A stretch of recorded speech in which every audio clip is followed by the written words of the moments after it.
I'm mega excited to actually kick off the session on this Monday because it's the opening day of EF Week, European Freelancer Week. And this is a very important initiative that's been originated, I believe, 6 years ago.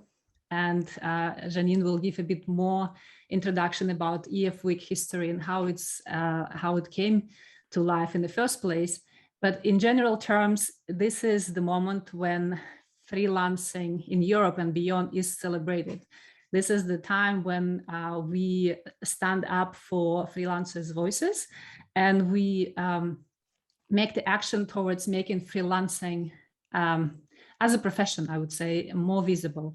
So this is for us the time to discuss the opportunities that we have, especially with the changes that are happening in the world the recent years, but also the challenges that some of the communities are facing. So I see we have quite a lot of countries represented here, and we all have different legislation in our countries, different ways of doing business, collaborating, but somehow there are universal things that we should keep in mind. But still, there is little we can do without the support of the governments. And obviously the framework that is, legislative framework that is associated with freelancing. In some countries, it's still a big question. In some countries, it's still not even legal to be registered as independent professional. So we'll talk about different things, not only that, but with that, we have actually two sides of the same industry. We have Robert Blach, who is author of excellent book, by the way. I recommend everyone to read it and to buy it.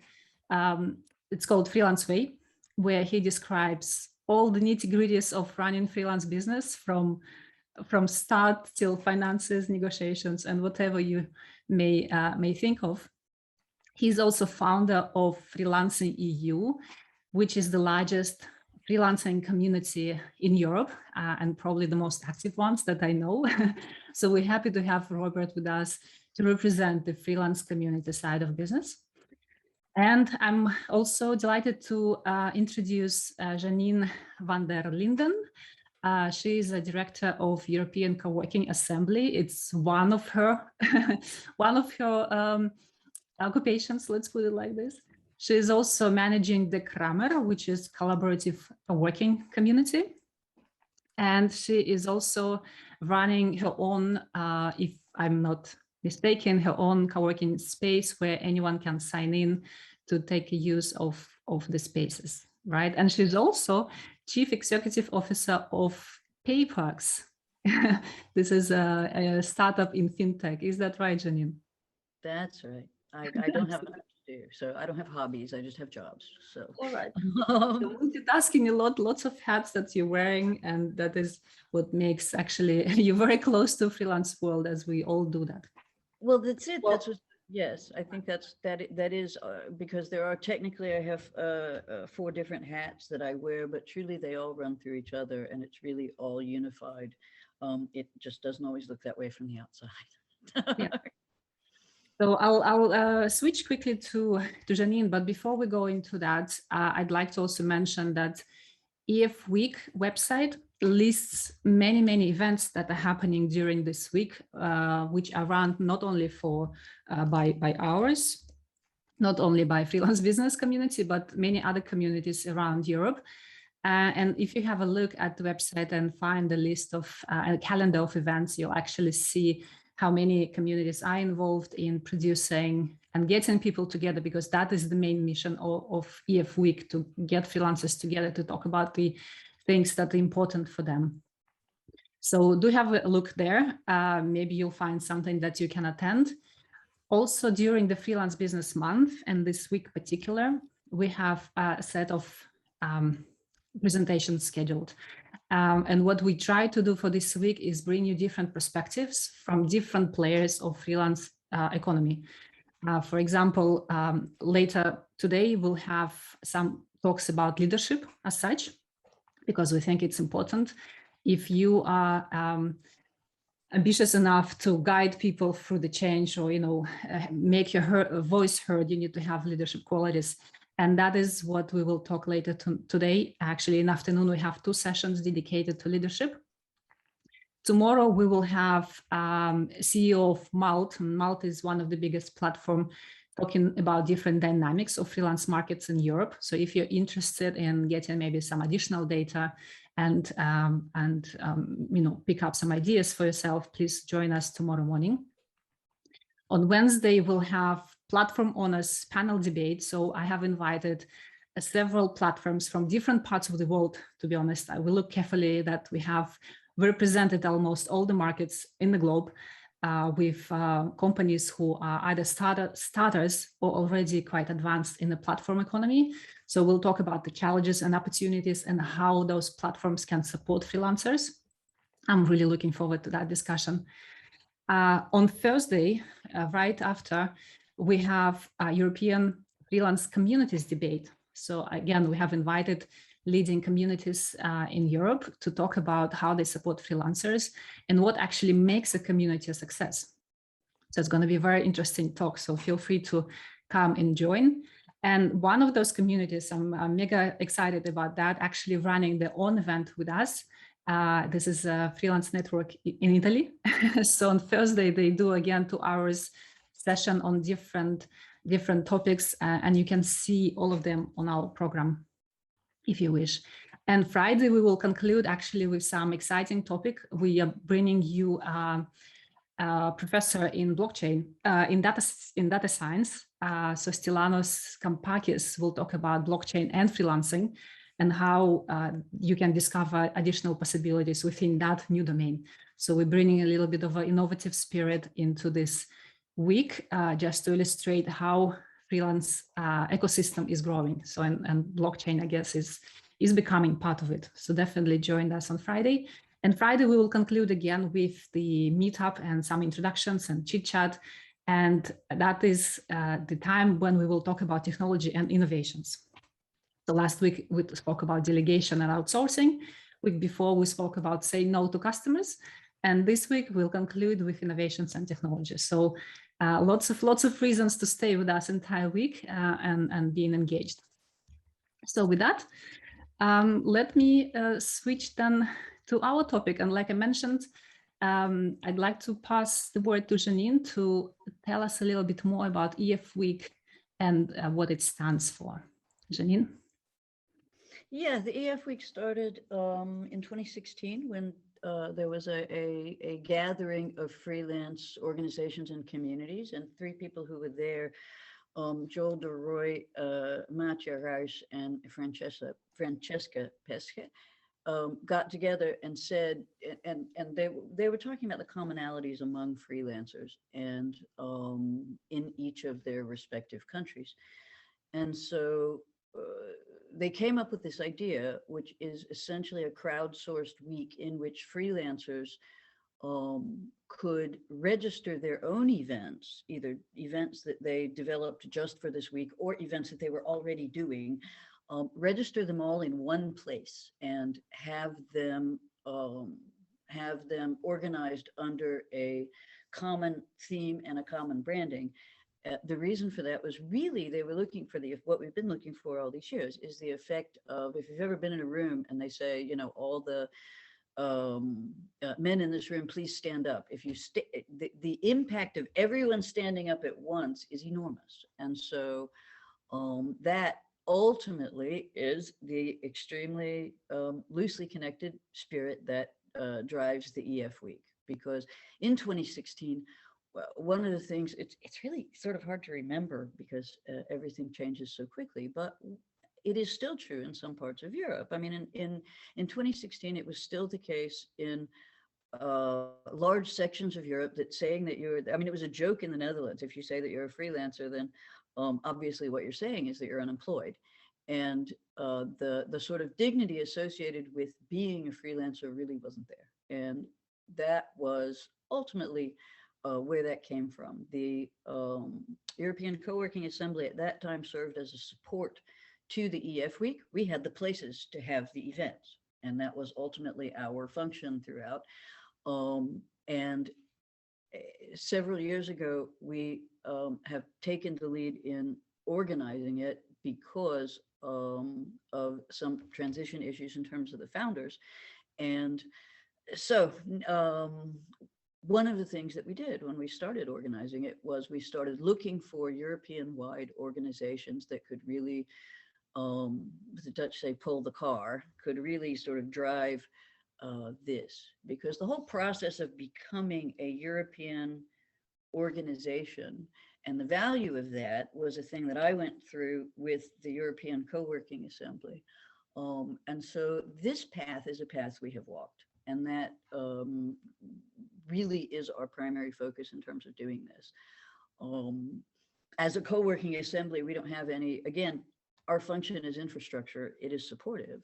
I don't have a lot of concrete plans for what freelancers should do. I think freelancers know very well what freelancers should do.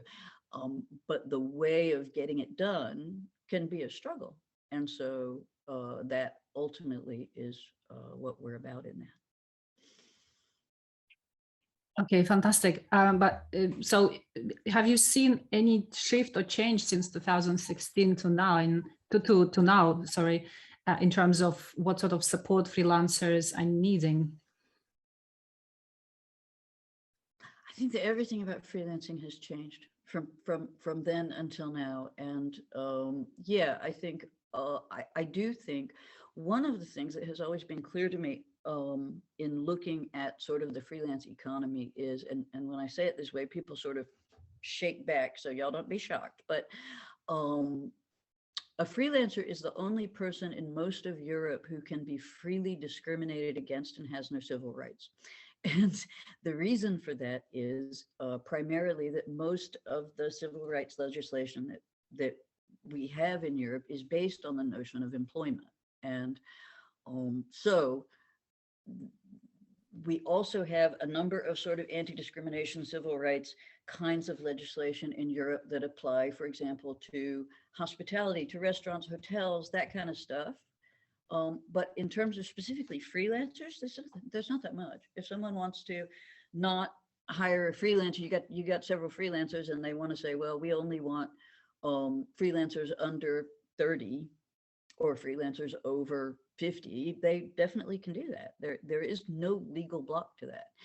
And as with all sort of collectives, the only way to handle that is to collectively say, we need that kind of acknowledgement. And in order to get that, we need that kind of, first, freelancers need to be counted. As you say, in some countries in Europe, it's not legal to be a freelancer. There's just no such thing, right? So that's a good place to start. And so we developed a manifesto, or it was developed in the beginning by the founders and driven forward by Marco Torregrossa, and it's still there. We are still backing our manifesto. And it is ultimately in law, as you say, every country does it differently, but right across Europe, there are universal issues. And so we have the manifesto to put out in great lines. These are the things that freelancers are running up against. And this is the direction that we would like to see the other stakeholders in this economy have a look at, acknowledge, and develop things for. Yeah, I just dropped a link of manifesto to the chat. Folks, have a look if you've never heard about it. And it does specify very precisely that we're striving for recognition. Give us the voice, right? We want to express ourselves freely.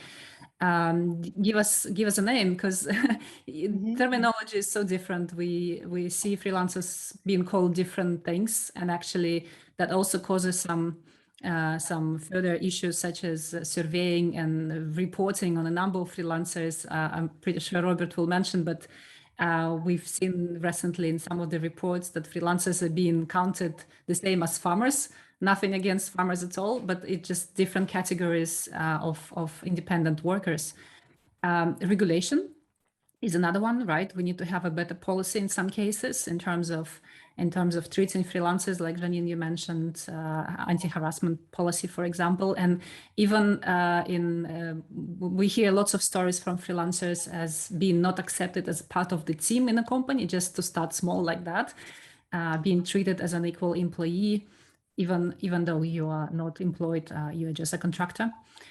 Access is another issue that's mentioned in manifesto, which describes access to various governmental services which should be available for independent professionals. Counting, we have already mentioned that, and co-working as one of the main standpoints from manifesto.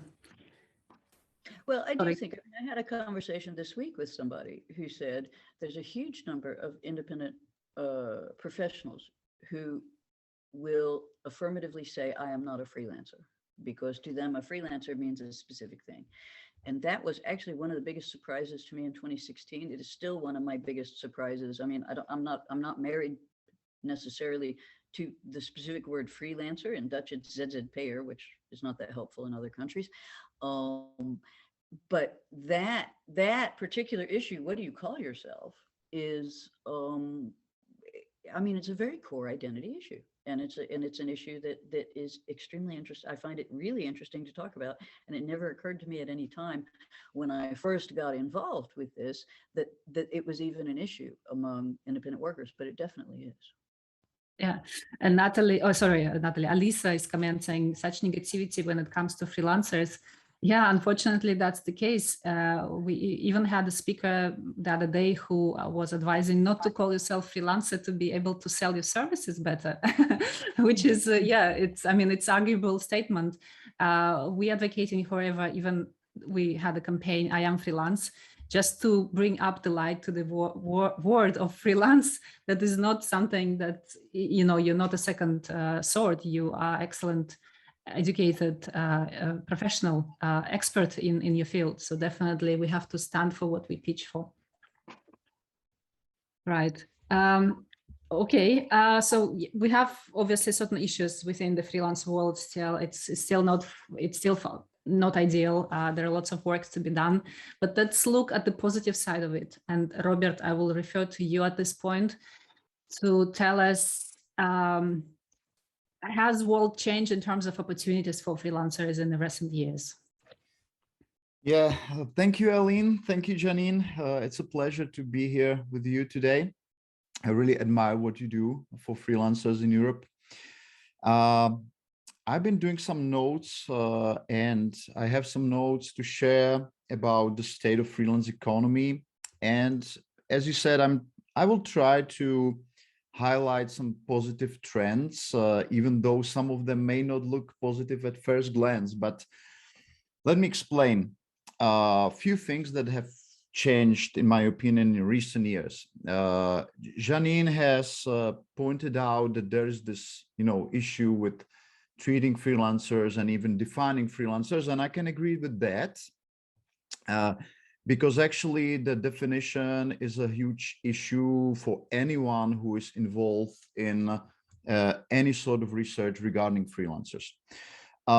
There has been this, notion for years that freelancers actually represent a huge part of the population.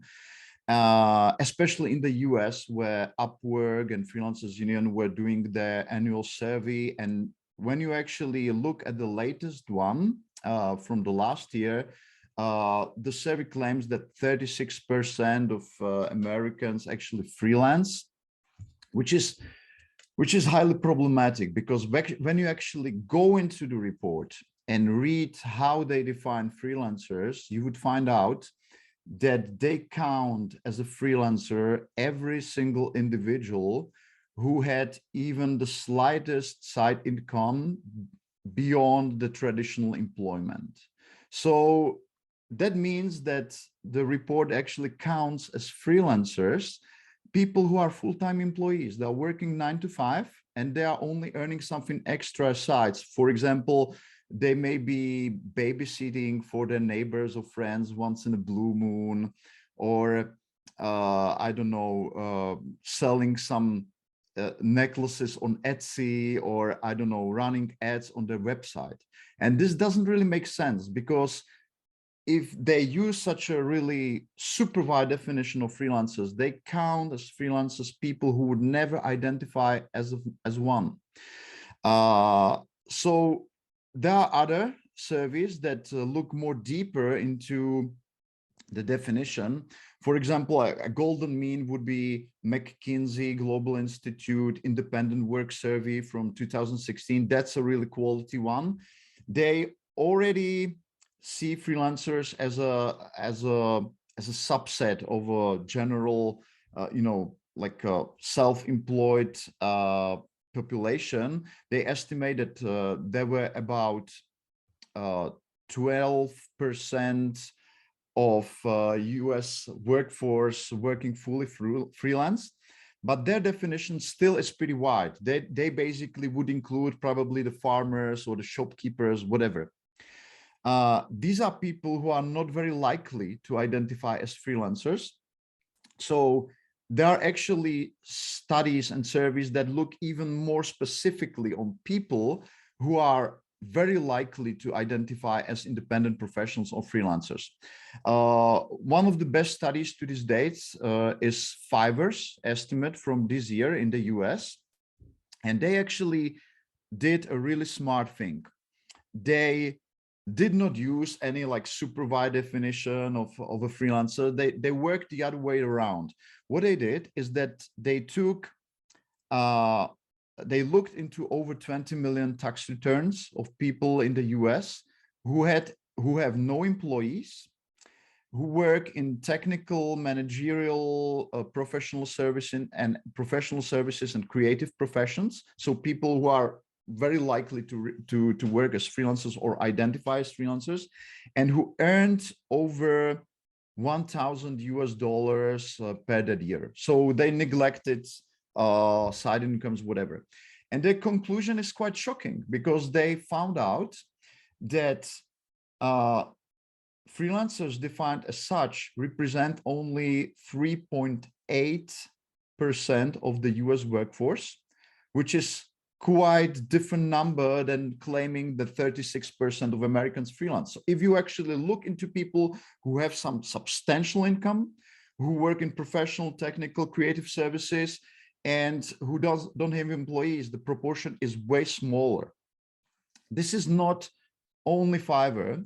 We have similar data and similar approaches in Europe as well. For example, IPSE, which is a great organization in the UK, has been counting freelancers for years as a qualified subset of the self-employed in the UK. They would amount to 6 or 7% of the total UK workforce. So once again, it's way less than saying that 1/3 of people is freelancing. And we have also data from the whole European Union. There's a great report by Eurofund. I may actually put a link here. It's really super insightful. Wait a second. So I'll put it in chat. And that report is basically about European self-employed, but it also tells us something about, well, people who may be counted as freelancers. So if you actually go into the report, the total EU workforce were 220 million people, out of which 32 million were self-employed. And the report actually, what they did, a very smart thing, they actually used a pretty smart questionnaire to divide these self-employed, which, as Alina said, also include small traders and farmers, shopkeepers, hairdressers, whatever. They actually used a form that enabled us to roughly estimate the number of people who either identify as freelancers or who have some attributes that can be easily related to the freelancers. So there is a group in the study that is called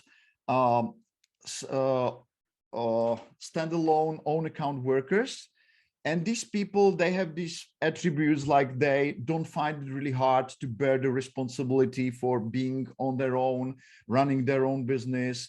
They usually have more than one client, so they have like a stronger bargaining power than if you have only one client and be a sort of like misclassified employees.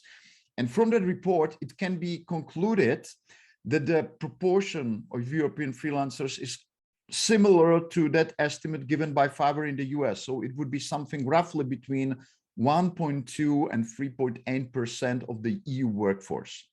So this all looks like a bunch of really not important numbers, but it is actually pretty important for us freelancers to know it, because if people are basing their estimates and their strategies for running their own business on these really wild estimates of freelancers being virtual everywhere, representing third of the population, it leads to bad decisions. If you are a freelancer and you would think that freelancers are so populous in the workforce, you would be actually hesitant or scared to raise your price, because you would think that each client would very easily replace you with some competitor, which is actually not right. In many cases where the professional work is involved, it's actually pretty expensive to replace a reliable freelancer, because not only that you have to find these people, but not all freelancers are available. Not all freelancers are online. That's another issue. For example, Fiverr, that I have already mentioned, has been claiming for years, and their CEO, Misha Kaufman, has been claiming that for years, that only 3% of the freelance work is actually done and negotiated online. So we may dispute this number. We may say that it's more probably, but still only a very small portion of freelancers is actually very active online. There is a huge number of independent professionals who have dozens of clients, but they don't, present their work online. They are not very active, like promoting themselves online. They work within their local communities. So even if these freelancers exist on the market, it may be pretty hard to actually hire them, find them, and have them as a appropriate replacement for someone who is leaving your company or leaving the project. So it also influences the thinking of the clients. If clients think that it's really that freelancers are so numerous and they are very easy to find, it also changes and influences their strategies for hiring and looking for freelancers. They may be, for example, not treating individual freelancers in any important sort of way, because they may think that it's pretty easy to find a replacement, as I said.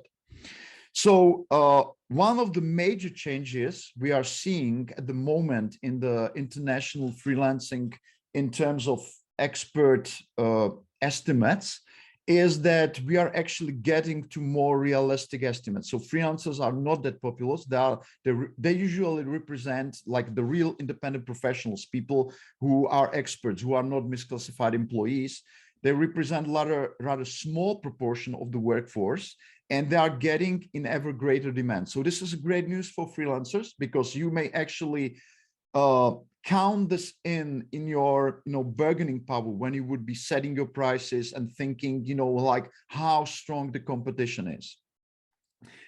Another thing that is changing, and I think is relating to relative to the topic of this meeting, is that what we are actually seeing is a generational movement in Europe of a generation of freelancers who are actually starting to thinking as the whole of Europe as their own native market. What we have been seeing for decades in Europe was that freelancers were mainly active in the local area, typically within their national industry. So they were not very active in, like looking connections abroad, like networking with other freelancers abroad. And this is changing. So if we want any sort of collective action in Europe, we definitely need freelancers who are more interested in crossing borders, in looking for new connections. And this is finally happening. And I would say two things probably here. I've been working with independent professionals for more than 20 years on a daily basis. And what I see, it's pretty sad, but it has to be said, that they are not interested in collective actions in general. They are not interested in institutions, basically, in this sort of things. They are not interested in any sort of policy, because they usually see themselves as business persons, and what they are interested in the collective action always only to a certain level where it benefits their own business. It goes way back to Adam Smith, who claimed that it is not that a baker is trying to satisfy everybody. He's trying to satisfy his own needs, and by providing a great service, he's benefiting everybody. And it's similar with freelancers. So I would just like to point you out, one resource that we are building at Freelancers EU. It's a list of all European resources and platforms that freelancers may actually use to cross borders. And what I'm trying to claim here is that you don't have to be interested in any noble goals about promoting freelancing issues, because if you actually go abroad, if you cross borders for your own good, for your own benefit, you are actually serving the greater good as well, because you are creating a more connected Europe where freelancers cross borders, collaborate on projects, and they are naturally also get more interested about the conditions for freelance work in general. So they may be voicing the support because it would also benefit their own business and their own goals. So I'm always trying, to stress the individual motivation for freelancers, because it's pretty hard, in my opinion, to get involved freelancers in any sort of like general beneficial action, because they are too busy running their own business. And well, last but not least, the final good news I have about freelancing in Europe, and something that is changing recently. We have been researching the university programs all over the Europe. There is a link I will place here in the chat. And what we are actually seeing, that there are new programs dedicated to support freelancers in certain European universities. So unlike in the past decades, we are now seeing quality universities all over the Europe running semestral programs dedicated specifically not to support startup business or company businesses, but actually to support people who are thinking about going freelance.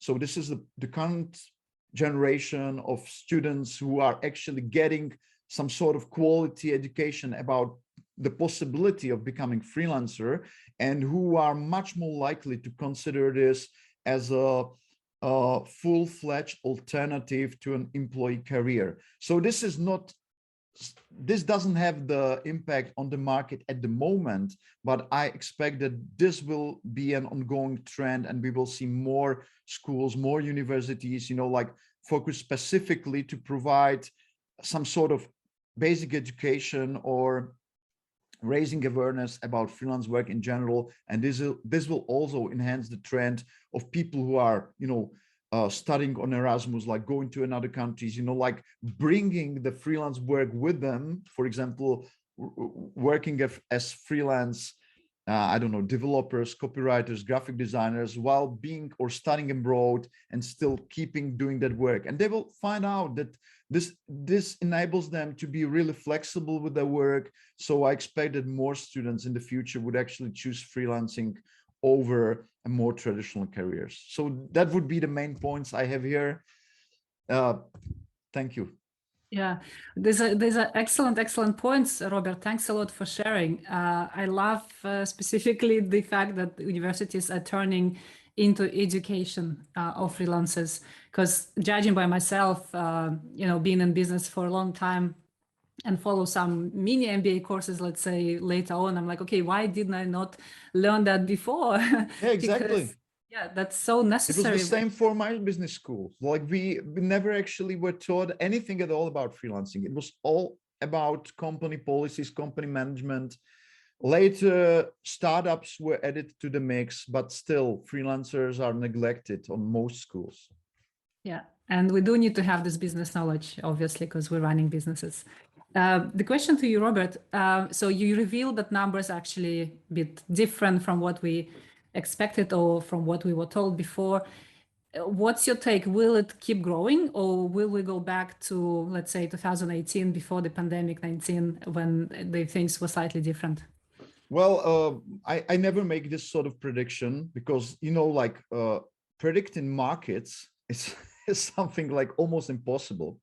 But I would like to point out another thing, historical connotations, because you know, like there are all sorts of articles about the future work, and freelancers are usually mentioned there because we sort of, you know, like we are sort of always looking into new things and new possibilities. So we are usually related somehow to new trends. And just two things. First of all, um, there were much larger proportion of the self-employed or freelancers before the 1950s in the West. So what we are seeing now is some growth, but actually, if you look at the macro data, the entrepreneurial approach is actually declining in the West over the long term. It was at its peak probably in the 1970s, 1980s. What we are now seeing is the growth of the number of freelancers who are probably not identifying themselves as freelancers. These are people who are using apps.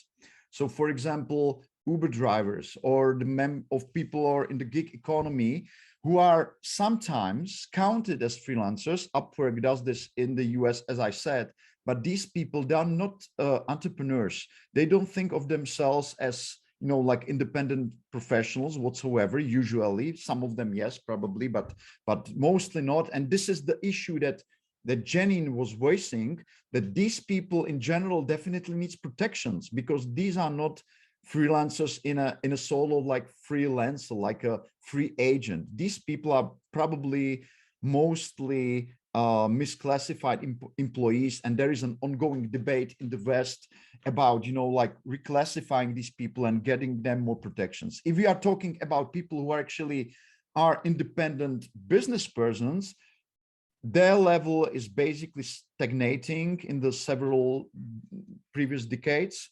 I don't expect, therefore, any exploding growth in their number.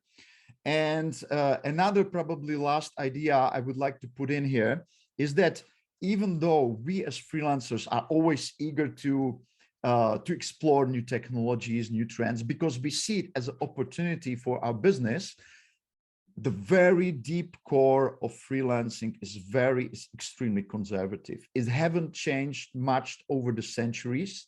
There were independent professionals in the ancient Rome around 0 AD and in the period of the Roman peace. And if you actually think about them, what was important for their successful business? What was that? It was doing quality work. It was having a great reputation, having great relationships to their clients, so that these clients would hire for more work and recommend you to others. They had to be great at hiring helpers who would actually support their business. They had to be great at counting money, at setting their prices in order to make profit and to build some reserves, to be protected against some unexpected risks. And this all still implies for freelancers, for independent professionals today, after 2000 years. And even if you actually, if you actually ask anyone present in this talk, like how should a real professional behave, we all would have answer, even if though we are not experts. We would say that the professional should do quality work, should be honest, should be diligent, you know, like should be responsible. And we know this because this is embedded in our culture. We all know how a professional should behave. So as independent professionals, I would say that the core of our business would remain as conservative as ever, even though we will be adopting some new technology, some new gadgets and stuff. This is quite normal, but the core of this business is super conservative. Yeah, these are the universal qualities, let's say, that we have to carry for centuries, no matter what.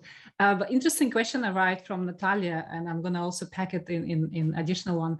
She's asking about prices. You know, when we talk about freelancing without borders, what about pricing? Because in Switzerland, obviously, everything more expensive. And I also can tell that by Belgium, high taxes and high prices makes our fees quite high comparing with, let's say, Central Europe or Eastern Europe. So how do, you know, for me, it's already the shift happening when I, for instance, personally look into Eastern Europe to hire freelancers that are necessary for my projects and so forth. So eventually we'll end up with this, you know, bigger shift going east or maybe to Asia or India, I don't know. Well, that's an excellent question. Thank you, Natalia, for that. Just briefly, first of all, if you are working and living and selling your work in country like Switzerland, I agree that, for example, selling your services, I don't know, to the Eastern Europe or some areas where the price of the freelance work is in general lower, doesn't make much sense. I would be careful about making this step. It may employ a lot of energy, but little profits for you. But there is a level where you can grow on, and that would be becoming a global freelancer, a global expert in what you do. And there, the prices may be even several times higher than you may be able to charge in Switzerland. Because when talking about global clients, we are talking about like way large group. So not about a generally higher price level, but you have a way larger selection. And if you are able to establish yourself as one of the top global experts in what you do, that's a great opportunity to drive your prices even way higher than you can imagine at the moment. All right. Yeah, makes sense. I think pricing is without question the first thing that comes up. And so I'm pleased to see that is the first thing that came up here too. And there are a number of, one of the ways obviously is to, as Robert said, you know, position yourself as an expert. One of the things that I do know, running presently a couple of businesses, is that at every price point, there is a client, and there is a client to hire you at every single price point. At the highest price point, the highest price point that you can say out loud without actually cringing, there are clients at that price point, and there are also clients at the lowest price point that you can say out loud without weeping. Zero. And one of the developments that we are seeing is that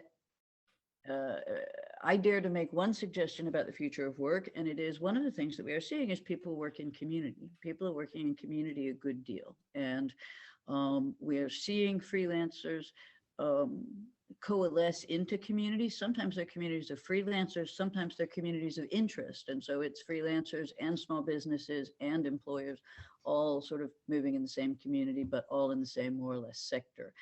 And so, for example, I mean, concretely, if you are in a high-priced jurisdiction and you're worried about the competition from lower-priced jurisdictions, one of the things you can do is go work with those people who are in the lower-priced jurisdiction together, because they are sitting in their lower-priced jurisdiction looking at you and saying, you have advantages I don't have. In Switzerland, you have a higher level of trust automatically than someone who is working in Croatia. You have a faster foot in the door because you're there. The people in Croatia, where it's cheaper, right, are looking at you and saying, you have advantages I don't have. You are looking at them and saying, you have advantages I don't have. Suppose you did a bid together, then you have all the advantages. Those are the kinds of things that I see moving forward into the future, and it's being to bring up my fourth hat. One of the things that you're seeing in the rapid development of fintech is the ability to have within a community literally all of the facilities of a bank, a traditional bank, but within your community. So it would literally be the Freelance Business Month Bank. It would be the freelancers.eu bank, and you can do bank accounts and payments, you can do cross currencies, you can do cross border. All of that stuff is emerging right now in fintech, and I think that most people don't have their head around that is the tie-in, that the future is moving towards community, it's moving towards collective action on all levels, including the infrastructure. Yeah, thanks, Janine. And as we're coming to the end of the session, Well, may I just add something to that? Yeah. Sure. Thank you, Janine. I totally agree with what you said. That any price probably has some client out there. Even the zero price, there are always people who are trying to push some inexperienced freelancers towards spec work, like work for some non-monetical benefit, non-monetical benefit. And I would just like to add two things to that, about the top level work and top price work. We've been seeing this for years in show business, where people who actually build their name, build a global reputation, are able to sell their time for hundreds of thousands of millions of dollars for a single gig, for example.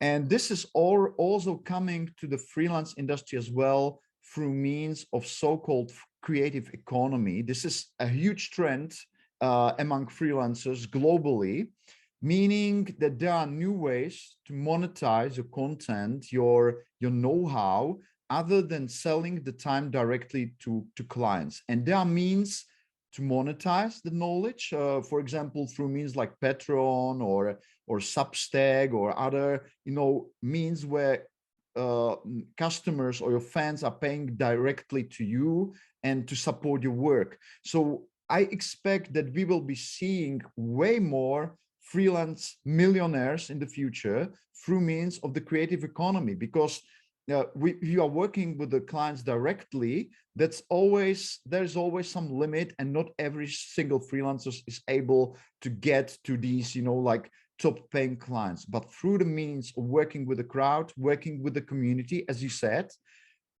there are options even for regular freelancers to add way more extra earnings to what they actually earn through the client work. And I'm very eager to see what will the future of the creative economy bring, because it's a very promising factor in our projections of the freelance economy. If you are interested about getting to know something about it, there is a great newsletter. It's called The Publishing Press, The Publish Press by Colin and Samir. It's a bi-weekly or weekly newsletter with all the news from the creative economy. It's more towards TikTok and YouTube and stuff, but it also provides a great context for people who are running business in any field, any profession as freelancers. We may use these strategies to create secondary, tertiary sorts of profits for our business. It's really interesting. Yeah, that's excellent. I like the comment in the chat. George Clooney is a freelancer, which is true, right? He's an independent professional. He has his own agent. He's negotiating on his own terms. He's an independent professional for sure. And to conclude on this one, by the way, everyone who is in the auditorium right now, if you can leave your quick feedback in the link I dropped earlier in the chat, I would really, really appreciate. But I'd like to conclude this with a very small question that came to the chat as well. And Janine, to you and Robert, what is your good and small definition of freelance? Very shortly. Janine first.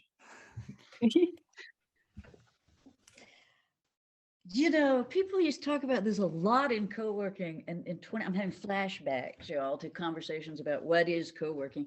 And my answer then for co-working and my answer now for freelancing is, if you can say the word freelancing out loud without actually breaking into giggles, I will call you a freelancer. It is about what you identify as. Excellent. Robert? Well, first of all, I would say that freelancer is totally informal term. It can be defined in anyone, in almost any way anyone likes. So I would point the definition to another direction. You know, over the years, I've been following researchers and authors who are trying to come up with a more specific definitions.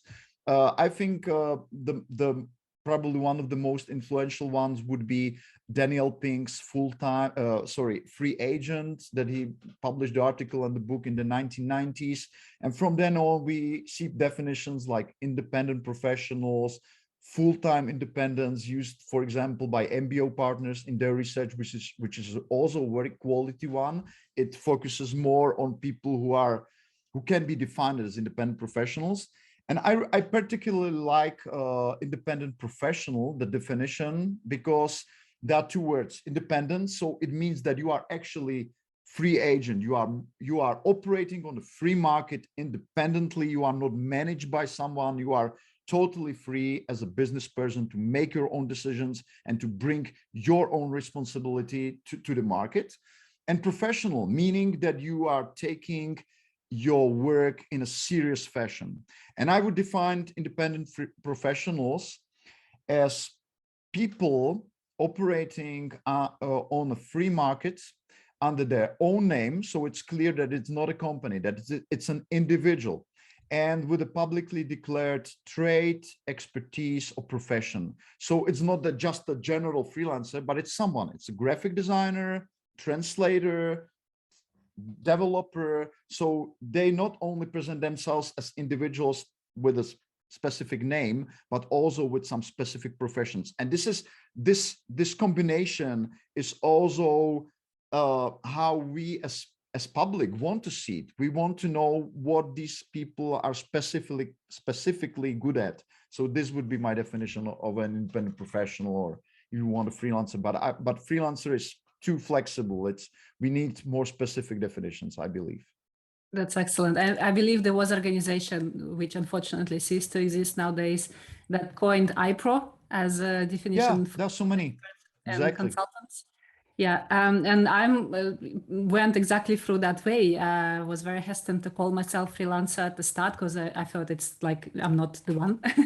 I used to call myself consultant or expert, and I do believe you are an expert because you come to the market, to your clients with a certain set of skill sets and expertise that you share under your responsibility, right? Not under if you don't have the expertise, you are temp. You are working for an agency and you can do whatever, but you're not a professional. You're probably misclassified employee. Yeah. Well, and I think as an action item from this meeting, I'd suggest to keep talking about yourself as a freelancer, whether you prefer to call yourself expert, consultant, or whatever the definition you will choose to use, and help this initiative to thrive further. Because we do need to talk about ourselves. And I know, Robert, you mentioned that policymaker is not that we need to be concerned of, but I think we are just in locations where quite protected in terms of policies when others may be less. So it is important to keep the dialogue and keep the discussion going. No, don't get me wrong. I believe that this is very important debate. I only say that common, regular freelancers just don't care about it. That's different. I believe that it's super important. Absolutely. Yeah. Janine, would you add anything to the action item or the final message you'd like to pass? Well, the final message, the one message that's coming up in this conversation, I think, is that I consider, because my definition is broader, I consider a large number of people who I would not call professionals also to be freelancers. I think all those women on Etsy absolutely are freelancers. I am the third generation of accidental entrepreneur in my family. 3 women, 3 generations, all of them started a business literally because we couldn't get a job. So I am for that population. I am here for them. And I think that the conversation needs to include them as well. In terms of action items, we have the manifesto, have a look at it, give me some feedback. I think that it is important for freelancers to be looking to or forming their own communities and to speak and act collectively. And that's why we have the EF week. And when we're not in the EF week, I think that freelancers ought to look at, think about. I think Robert's got an extremely comprehensive list of co-working freelancing platforms and communities to look at, and I would start there. I would also start. I agree with Janie. It's Business Month because it's brilliant, but. Thanks a lot. Thanks a lot. Well, there's tons of links in the chat. What I'm gonna do, I'll put them all in the document attached to the platform so that folks, if you'd like to have a look again and have reference, you can do that. I'd like to say a big thank you to Janine and Robert for joining this morning. Absolutely excellent discussion and lots of. It was a pleasure. Yeah, Robert, you have your own event tomorrow, correct? Yeah. I will post the link here. We have already 250 freelancers from all around the world signed up, from 30 countries probably. So feel free to join. Let me put it there. And thank you for a reminder, Elena. Yeah, Robert is instrumental to bring excellent speakers and fantastic stories. So definitely I advise to join that. It's from 3 to 5, right?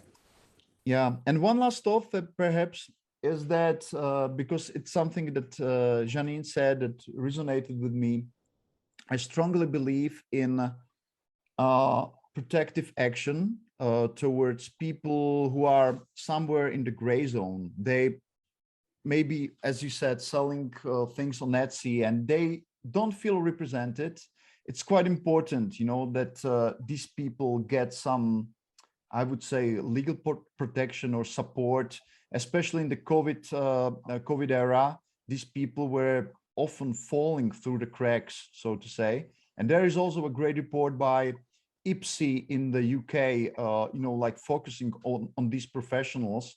So I strongly agree with that. Like we need agenda that protect these people who are not a full-fledged, you know, like entrepreneurs. They are basically doing their work, doing their thing, and they are sometimes acting through a proxy. So their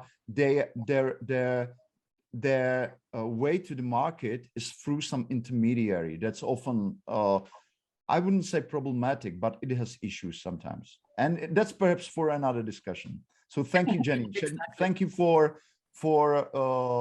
fighting for these people.